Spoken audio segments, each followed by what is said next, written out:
خدمت عرض کنیم که اینجا پایین خیابان نیاورانه و قدیمی ترین و عیدشی ترین محله تهران هم خب میشه گفت اینجا هم هست. فرمانی و نیاوران و دروس البته خب خیلی پایین تر از اینجاست.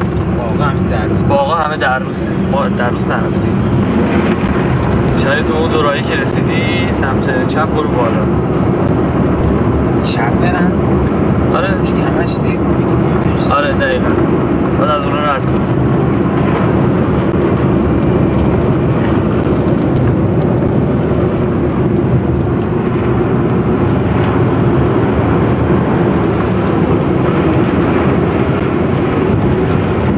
ما ادامه خیابون بعدی به خیابون نیاوران رسیدیم.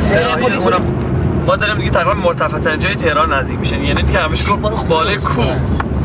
آره داریم درست بالای کوه رفتیم مرتفع ترین جای تهران. نه از این آره یه وردی ولی اینجا خیلی مرتفع تره. نه اینجا مرتفع تر نیست از این. ما یه جا میرسیم که دیگه کوه تمام میشه اصلا، یعنی این ناحیه است که دیگه پشتش کونی. اینجا آروم البته چون جاده این چشم داره میگه واسه رفت